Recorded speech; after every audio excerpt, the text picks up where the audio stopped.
Welcome, today in front of me HUAWEI Nova 10 and I'll show you how to install iPhone keyboard on this device. So first let's open the app gallery, and here in the search bar we should enter green Apple keyboard. Now we should get this first application, that's why just tap here to install and wait a couple of seconds. Now just tap to open the app. Here click enable in settings and near green Apple keyboard tap once on the switcher, tap twice to OK and go back. Now click here to switch input methods and switch your currently keyboard to green Apple keyboard.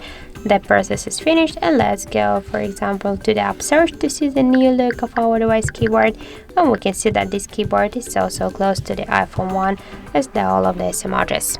So that's it, thank you for watching, and if you find this video helpful, don't forget to leave a like, comment and to subscribe our channel.